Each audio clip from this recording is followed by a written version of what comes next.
Tiba-tiba nak apply bagi Putra, macam-macam lah.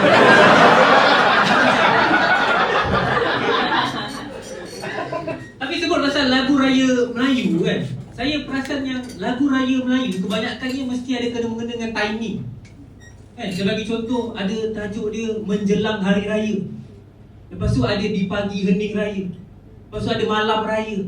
It's a complete circle lah. Ada menjelang, ada pagi, ada malam. Saya cuma tunggu bila nak buat tengah hari raya. Cuma kita tahulah takkan ada tengah hari raya, sebab tengah hari Melayu selalu tidur. Memang takkan ada lah. Tapi lagu raya zaman sekarang dah berubah tau, banyak berubah.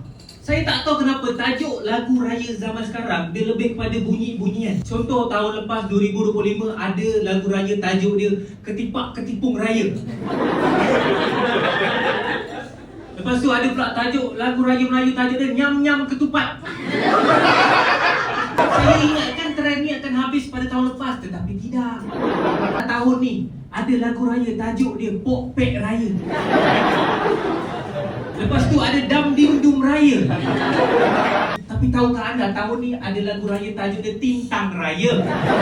Okey, saya faham Pok Pek bunyi kita bercakap dan Dindung bunyi mercun. Tintang bunyi apa? Tengah kacau sirap ke apa? Tintang. Daripada tajuk lagu dah membuat saya tertanya kan. Saya tanya lagu apa ni, saya buka. Sumpah lagu dia macam ini. Tintang takating takating tang tintang takating takating tang tintang hari raya monyet. Tapi saya faham lah dia cuba nak lari daripada stereotip yang lagu raya Melayu mesti ada kena dengan timing. Saya faham. Tapi ada je lagu raya zaman dulu yang daripada tajuk ni dah deep tau. Tajuk ni dah membawa 1000 makna. Saya bagi contoh lagu M. Nasir. Tajuk dia Satu Hari di Hari Raya. Tahu kan? Kita tahu satu hari di hari raya, tapi kita tak pernah tahu hari yang mana satu.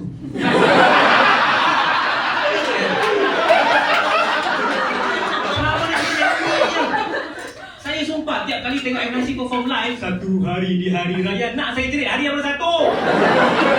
Hari ada 7, pilih satu. Saya bagi contoh lagi, lagu lain. Lagu Datuk Sudirman yang Dari Jauh Ku Mohon Maaf. Kita tahu Dari Jauh Ku Mohon Maaf, tapi kita tak pernah tahu sejauh mana dia nak mohon maaf. Sebab kita tahu jauh tu subjektif kan. Yang jauh boleh jadi dekat, yang dekat boleh jadi jauh kan. Saya bagi contoh, kita baru balik kerja kan, baru balik kerja nak tengok TV, pergi kat ruang tamu, on TV, duduk kat sofa, nak tukar channel. Remote dekat bawah TV. Jauh kan? Jauh kan? Kalau saya tengoklah channel apa pun, walaupun cerita Cina yang tak ada subtitle, apa saya akan habiskan. Sebab tu jauh tu subjektif. Saya bagi contoh lagi, kita baru habis mandi, lepas tu nak tidur, masuk dekat katil, baring, nak tarik selimut, baru perasan lampu bilik lupa tutup. Jauh kan dia nak pergi kan? Jauh kan? Kalau saya nak bangun tutup lampu, maaf, dari jauh je lah aku mohon maaf. Tapi itu yang dapatkan saya bila saya baca tajuk lagu saja. Kan, Dari Jauh Ku Pohon Maaf. Okey, saya kena dengar lagu dia dan saya kena baca lirik dia, baru saya faham. Lepas saya baca baru saya tahu, oh, Dari Jauh Ku Pohon Maaf rupa-rupanya sebab berada ni tak dapat cuti raya.